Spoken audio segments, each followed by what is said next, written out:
ಕಾರ್ಖಾನೆಯ ಕಲುಷಿತ ನೀರನ್ನ ಕೆರೆಗಳಿಗೆ ಹರಿಸ್ತಾ ಇರತಕ್ಕಂತಹ ಆರೋಪ ಕೇಳಿಬಂದಿದೆ. ಬೆಂಗಳೂರು ಗ್ರಾಮಾಂತರ ಡಿಸಿ ಕಚೇರಿ ಮುಂದೆ ರೈತರು ಉರುಳು ಸೇವೆ ಮಾಡ್ತಾ ಇದ್ದಾರೆ. ಪೀಣ್ಯದಲ್ಲಿರೋ ಕಚೇರಿ ದೊಡ್ಡಬಳ್ಳಾಪುರಕ್ಕೆ ವರ್ಗಾಯಿಸಿ ಅಂತ ಆಗ್ರಹ ವ್ಯಕ್ತಪಡಿಸ್ತಾ ಇದ್ದಾರೆ. ಬೆಂಗಳೂರು ಗ್ರಾಮಾಂತರ ಡಿಸಿ ಕಚೇರಿ ಮುಂದೆ ರೈತರು ಉರುಳು ಸೇವೆ ಮಾಡಿ ಪ್ರತಿಭಟನೆ ವ್ಯಕ್ತಪಡಿಸ್ತಾ ಇದ್ದಾರೆ. ತ್ಯಾಜ್ಯ ನೀರಿನಿಂದ ಅದನ್ನ ಕೆರೆಗಳಿಗೆ ಹರಿಸಿ ಅಂತರ್ಜಲ ಹಾಳು ಮಾಡ್ತಾ ಇದ್ದಾರೆ. ಹಲವು ಬಾರಿ ಮನವಿ ಮಾಡಿದ್ರು ಕೂಡ ಅದರ ವಿರುದ್ಧ ಕ್ರಮ ಇಲ್ಲ ಅಂತ ರೈತರು ಕಿಡಿಕಾರಿದ್ದಾರೆ. ಬೆಂಗಳೂರಿನ ಪೀಣ್ಯದಲ್ಲಿರೋ ಮಾಲಿನ್ಯ ನಿಯಂತ್ರಣ ಮಂಡಳಿ ಕಚೇರಿಯನ್ನ ಕೂಡಲೇ ದೊಡ್ಡಬಳ್ಳಾಪುರಕ್ಕೆ ವರ್ಗಾವಣೆ ಮಾಡಬೇಕು ಅನ್ನೋದು ರೈತರ ಆಗ್ರಹ. ಗ್ರಾಮಾಂತರ ಜಿಲ್ಲೆಯ ಮಾಲಿನ್ಯದ ಬಗ್ಗೆ ದೂರು ನೀಡೋದಕ್ಕೆ ನಾವು ಯಾವಾಗಲೂ ಬೆಂಗಳೂರಿಗೆ ಬರಬೇಕು, ಅಲ್ಲದೆ ಈ ಭಾಗದ ಸಾಕಷ್ಟು ಕಾರ್ಖಾನೆಗಳು ತ್ಯಾಜ್ಯ ನೀರು ಕೆರೆಗರಿಸ್ತಾ ಇದ್ದಾವೆ ಅಂತ ಆರೋಪ.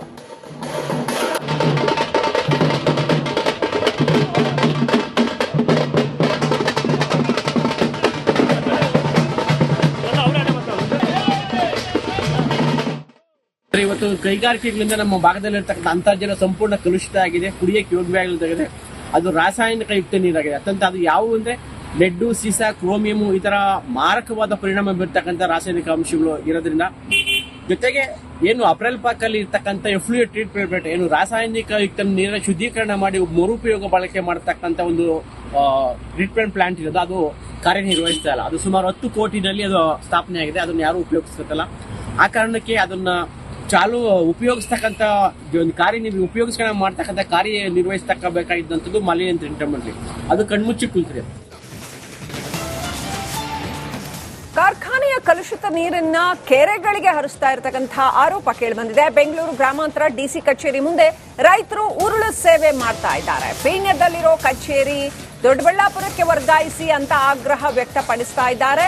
ಬೆಂಗಳೂರು ಗ್ರಾಮಾಂತರ ಡಿಸಿ ಕಚೇರಿ ಮುಂದೆ ರೈತರು ಉರುಳು ಸೇವೆ ಮಾಡಿ ಪ್ರತಿಭಟನೆ ವ್ಯಕ್ತಪಡಿಸ್ತಾ ಇದ್ದಾರೆ. ತ್ಯಾಜ್ಯ ನೀರಿನಿಂದ ಅದನ್ನ ಕೆರೆಗಳಿಗೆ ಹರಿಸಿ ಅಂತರ್ಜಲ ಹಾಳು ಮಾಡ್ತಾ ಇದ್ದಾರೆ. ಹಲವು ಬಾರಿ ಮನವಿ ಮಾಡಿದ್ರು ಕೂಡ ಅದರ ವಿರುದ್ಧ ಕ್ರಮ ಇಲ್ಲ ಅಂತ ರೈತರು ಕಿಡಿಕಾರಿದ್ದಾರೆ. ಬೆಂಗಳೂರಿನ ಪೀಣ್ಯದಲ್ಲಿರೋ ಮಾಲಿನ್ಯ ನಿಯಂತ್ರಣ ಮಂಡಳಿ ಕಚೇರಿಯನ್ನ ಕೂಡಲೇ ದೊಡ್ಡಬಳ್ಳಾಪುರಕ್ಕೆ ವರ್ಗಾವಣೆ ಮಾಡಬೇಕು ಅನ್ನೋದು ರೈತರ ಆಗ್ರಹ.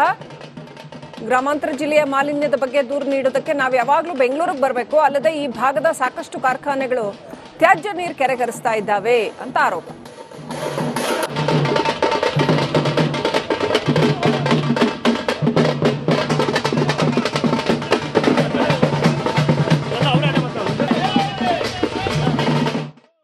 ಇವತ್ತು ಕೈಗಾರಿಕೆಗಳಿಂದ ನಮ್ಮ ಭಾಗದಲ್ಲಿರ್ತಕ್ಕಂಥ ಅಂತರ್ಜಲ ಸಂಪೂರ್ಣ ಕಲುಷಿತ ಆಗಿದೆ. ಕುಡಿಯಕ್ಕೆ ಯೋಗ್ಯವಾಗಿದೆ.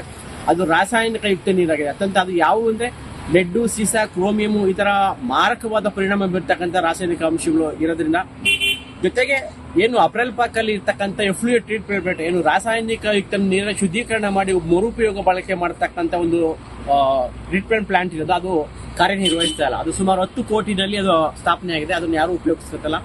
ಆ ಕಾರಣಕ್ಕೆ ಅದನ್ನ ಉಪಯೋಗಿಸ್ತಕ್ಕಂಥ ಉಪಯೋಗಿಸ್ಕೊಂಡು ಮಾಡ್ತಕ್ಕಂಥ ಕಾರ್ಯ ನಿರ್ವಹಿಸಬೇಕಾಗಿದ್ದಂಥದ್ದು ಮಾಲಿನ್ಯ ನಿಯಂತ್ರಣ ಮಂಡಳಿ. ಅದು ಕಣ್ಮುಚ್ಚಿ ಕುಳಿತಿದೆ. ಧಾರವಾಡದಲ್ಲಿ ಮೆಣಸಿನಕಾಯಿ ಬೆಳೆ ಒಣಗ್ಬಿಟ್ಟಿದೆ. ಕಾಯಿ ಹಣ್ಣಾಗಿ ಕೆಂಪಾಗಿ ಒಣಗೋ ಹಂತದಲ್ಲೇ ಹಾಳಾಗಿದೆ. ನವಲಗುಂದ ಭಾಗದ ರೈತರು ಸಾಕಷ್ಟು ಸಂಕಷ್ಟಕ್ಕೆ ಒಳಗಾಗಿದ್ದಾರೆ. ಕೆಂಪು ಮೆಣಸಿನಕಾಯಿ ಬೆಳೆ ಈ ಸಾರಿ ಕೂಡ ಬಂಪರ್ ಬೆಲೆ ಇರ್ತಕ್ಕಂಥದ್ದು. ಆದರೆ ಚೆನ್ನಾಗಿ ಗಿಡ ಬಂದಿದ್ರು ಕೂಡ ಮೆಣಸಿನಕಾಯಿ ಕೈಗೆ ಬಂದಿಲ್ಲ. ಜಿಲ್ಲೆಯಲ್ಲಿ ಒಟ್ಟು 7,246 ಹೆಕ್ಟೇರ್ ಪ್ರದೇಶದಲ್ಲಿ ಬೆಳೆ ಹಾನಿ ಉಂಟಾಗಿದೆ. ನೋಡಿ, ಅದು ಕೆಂಪಾಗಿ ಹಣ್ಣಾದ ನಂತರ ಹಾಳಾಗ್ಬಿಟ್ಟಿದೆ ಪಾಪ. ಹಾಗಾಗಿ ಸಾಕಷ್ಟು ತೊಂದರೆ ಆಗಿದೆ ರೈತರಿಗೆ. ಬೆಳೆ ಕೈಗೆ ಬಾರದೆ ಲಾಸ್ ಆಗಿದೆ. ಮೆಣಸಿನಕಾಯಿ ಟೈಪ್ ನಮ್ಮ ಕಡೆ ಒಂದು 7,000 ಹೆಕ್ಟರ್ ಚೆನ್ನಾಗಿ ಬಂದಿತ್ತು. ಮಳಿ ಗಿಳಿ ಆಗಿತ್ತು. ರೈತರಿಗೇನೋ ಖುಷಿ ಸಂಗತಿ ಅಂತ ಹೇಳ್ತಾರೆ. ನಾವು ಒಂದು ಉಲ್ಲಾಸದಿಂದ ಅದನ್ನ ಬೆಳೆ ಜಾಪಾನ ಮಾಡಿದ್ದೀವಿ. ಈಗ ಕೊಯ್ಲು ಟೈಮ್ಗೆ ಅದನ್ನ ಬಿಡಿಸೋ ಟೈಮ್ಕನ ಏನೈತಿ, ಅದಕ್ಕೆ ರೋಗ ಬಿದ್ದ ಟೈಪ್ ಆಗಿ ಹಸಿರು ಅದು ಕೆಂಪು ಬಣ್ಣ ತಿರುಗಿಸಿ ಅದು ಕೆಟ್ಟ ಕಾರ ಇದಾಗಿ ಹೋಗ್ಬಿಟ್ಟೈತಿ. ಏನೋ ಎಲ್ಲ ಒಣಗಿ ಒಂದು ಟೈಪ್ ಹಸಿರು ಇದಾಗಿ ಬೂದಿ ರೋಗ ಬಿದ್ದು ಅದು ಹಾಳಾಗೈತಿ. ಮತ್ತು ಪರಿಹಾರವನ್ನ ಸರ್ಕಾರ ಮೊದಲಿಗೆ ಆದ್ರೂ ಪರ್ಯಾಯ ಮೆಣಸಿನಕಾಯಿ ಚೆನ್ನಾಗಿ ಪೀಕ್ ಬಂದರೂ ಕೂಡ ಸಕಾಲಕ್ಕೆ ಮಳೆ ಅಭಾವ ಆಗಿ ಕಾಯಿ ಎಲ್ಲ ಬೂದಿ ಬಿದ್ದು ಕಾಯಿ ಎಲ್ಲ ಕೆಟ್ಟ ಎಲ್ಲ ಎಣ್ಣೆ ಎಲ್ಲ ಥರದ ಎಣ್ಣೆ ಹೊಡೆದೇವೆ. ಎಲ್ಲ ಕಂಪ್ನಿ ಎಣ್ಣೆನೂ ಯೂಸ್ ಮಾಡೇವಿ. ಆದರೆ ಬಟ್ ಅದು ಪ್ರಯೋಜನ ಆಗಿಲ್ಲ. ಧಾರವಾಡಲ್ಲಿ ಖರ್ಚೇ ಇಲ್ಲ ಸರ್. ಖರ್ಚು ಮಾಡಿದ್ದು ಅದು ಪೀಕ್ ಚಲೋ ಬಂದು ರೇಟ್ ಸಿಗ್ತಿಲ್ಲ. ಅದಕ್ಕೆ ಬೆಂಬಲ ಬೆಲೆ ಕೊಡ್ಬೇಕು. ಪೀಕ್ ಬಂದಿಲ್ಲ ಸಿಗ್ತಿತ್ತು. ಆದ್ರೆ ಪೀಕು ಇಲ್ಲ, ಬೆಳೆನೂ ಇಲ್ಲ. ಧಾರವಾಡದಲ್ಲಿ ರೈತರಿಗೆ ಅರೆಕಾಸಿನ ಪರಿಹಾರವನ್ನ ವಿತರಣೆ ಮಾಡಲಾಗಿದೆ ಅನ್ನುವ ವಿಚಾರ ಕೇಳಿಬಂತಾ ಇದೆ. ಇಡೀ ಜಿಲ್ಲೆಯಲ್ಲಿ 65,000 ಹೆಕ್ಟೇರ್ ಪ್ರದೇಶದ ಬೆಳೆ ಹಾನಿಯಾಗಿತ್ತು. ಪ್ರತಿ ಎಕರೆಗೆ ಕೇವಲ 1,700 ರೂಪಾಯಿಂದ 1,800 ರೂಪಾಯಿ ಪರಿಹಾರದ ಹಣವನ್ನ ಜಮೆ ಮಾಡಲಾಗಿದೆ. ಧಾರವಾಡ ಜಿಲ್ಲೆಯಲ್ಲಿ 19,058 ರೈತರಿಗೆ ಪರಿಹಾರ ವಿತರಣೆ ಮಾಡಲಾಗಿದೆ. ರಸಗೊಬ್ಬರದ ಖರ್ಚಿಗೂ ಸಾಕಾಗದ ಸರ್ಕಾರದ ಪರಿಹಾರ.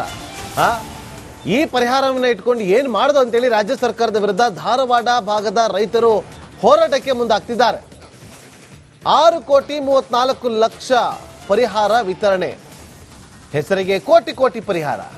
ಆದ್ರೆ ರೈತನ ಖಾತೆಗೆ ಜಮೆ ಆಗ್ತಾ ಇರೋದು ಕೇವಲ 100 ರೂಪಾಯಿ ಮಾತ್ರ. ಸರ್ಕಾರ ಕೊಡ್ತಾ ಇರುವಂತ ಪರಿಹಾರ ಅನ್ನದಾತನ ರಸಗೊಬ್ಬರದ ಖರ್ಚಿಗೂ ಕೂಡ ಸಾಕಾಗುತ್ತಿಲ್ವಾ ಅನ್ನುವ ವಿಚಾರಗಳಿಗೆ ಕೇಳಿ ಬರ್ತಾ ಇದೆ. ಹೀಗಿರುವಾಗ ಬಿಡಿಗಾಸಿನ ಪರಿಹಾರ ಯಾತಕ್ಕೆ ಅನ್ನೋದು ರೈತನ ಪ್ರಶ್ನೆ. ಪ್ರತಿ ಎಕರೆಗೆ 10,000 ರಿಂದ 15,000 ರೂಪಾಯಿ ಪರಿಹಾರ ಕೊಡಬೇಕು.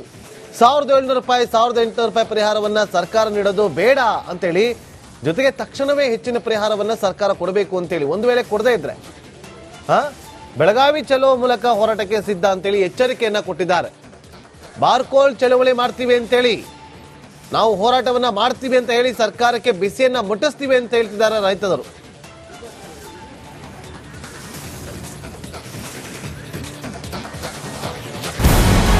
ನಮಸ್ಕಾರ, ಕರ್ನಾಟಕ ಪ್ರೈಮ್ ಟೈಮ್ಗೆ ಸ್ವಾಗತ. ನಾನು ಜಯಪ್ರಕಾಶ್ ಶೆಟ್ಟಿ. ಇಡೀ ಕರ್ನಾಡು ಇವತ್ತು ರೆಬೆಲ್ ಆಗಿ ನಿಂತಿದೆ. ಈ ಹಗರಣಗಳನ್ನು ಸದನದಲ್ಲಿ ಪ್ರಸ್ತಾಪ ಮಾಡಲು ಕೂಡ ಕಾಂಗ್ರೆಸ್ ಹಿಂದೇಟು ಹಾಕಿದ್ದೇಕೆ? ನಿಮ್ಗೆ ಸಂಬಳ ಅದಕ್ಕೆ, ನಿಮಗೆ ವಾಹನ ಅದಕ್ಕೆ, ನಿಮಗೆ ವೆಪನ್ ಅದಕ್ಕೆ, ನೀವು ಅದನ್ನು ಸೆರೆ ಹಿಡಿಬೇಕಾಗಿತ್ತು. ನೀವು ವಿದ್ಯುತ್ ಬರ ಇದೆ ಅಂತ ಹೇಳ್ತಾ ಇದ್ದೀರಿ, ಎಲ್ಲಿ ಬರ ಇದೆ ನೀವು ಹೇಳಬೇಕು. ಪಾಕಿಸ್ತಾನ್ ಆಕ್ಯುಪೈಡ್ ಕಾಶ್ಮೀರ್ ಅದು ಎಂದೆಂದಿಗೂ ನಮ್ಮದು. 40 ಮೆಷಿನ್ಗಳು ತಂದಿತ್ತು ನೋಟ್ ಎಣಿಸುವುದಕ್ಕೆ, ಅದೇ ಹಾಳಾಯಿತು. ಮಥುರಾದ ಗಲಾಟೆ ಇದೆಯಲ್ಲ, ಅದು ಸ್ಥಳೀಯವಾಗಿ ಕೂತು ಪರಿಹರಿಸಬಹುದಾದಂಥ ಕಾನೂನಿದೆ. ಗ್ಯಾರಂಟಿ ಯೋಜನೆಯಿಂದ ನಷ್ಟ ಆಗಿದೆ, ಲಾಭ ಆಗಿದೆ, ದಯವಿಟ್ಟು ಹೇಳಿ. Dawood Ibrahim most wanted criminal ಯಾವಾಗಾದ ಅಂದ್ರೆ ಇಲ್ಲಿ ತನಕ ಭಾರತ ದೇಶದಲ್ಲಿ ಓರ್ವ ದಲಿತ ಪ್ರಧಾನಿಯಾದಂಥ ಇತಿಹಾಸವೇ ಇಲ್ಲ. ರಿಪಬ್ಲಿಕ್ ವರ್ಲ್ಡ್ ಆಪ್ ಇದು ಕೇವಲ ಅಪ್ಲಿಕೇಶನ್ ಅಲ್ಲ, ಸಮಗ್ರ ಸುದ್ದಿಗಳ ಸಂಪರ್ಕ ಮಾರ್ಗಕ್ಕೆ ಕ್ರಾಂತಿಕಾರಿ ಬದಲಾವಣೆ. ರಿಪಬ್ಲಿಕ್ ವರ್ಲ್ಡ್ ಆಪ್ ಕೇವಲ ಸುದ್ದಿ ಅಪ್ಲಿಕೇಶನ್ ಅನ್ನ ಪರಿಚಯ ಮಾಡ್ತಾ ಇಲ್ಲ, ಬದಲಾಗಿ ಡಿಜಿಟಲ್ ಸುದ್ದಿ ಬಳಕೆಯ ಹೊಸ ಯುಗಕ್ಕೆ ನಾಂದಿ ಹಾಡ್ತಾ ಇದೆ. ಇದೊಂದು ಬ್ರೇಕಿಂಗ್ ನ್ಯೂಸ್, ಪ್ರಭಾವಶಾಲಿ ಕಾರ್ಯಕ್ರಮಗಳಿಗೆ ಗಟ್ಟಿಯಾದ ವೇದಿಕೆ. ರಿಪಬ್ಲಿಕ್ ವರ್ಲ್ಡ್ ಅಪ್ಲಿಕೇಶನ್ ಈಗ ಲೈವ್ ಆಗಿದೆ. ಗೂಗಲ್ ಪ್ಲೇ ಸ್ಟೋರ್ ಮತ್ತು ಆಪಲ್ ಆಪ್ ಸ್ಟೋರ್ ಎರಡರಲ್ಲೂ ಲಭ್ಯವಿದೆ. ಈಗಲೇ ಡೌನ್ಲೋಡ್ ಮಾಡಿ.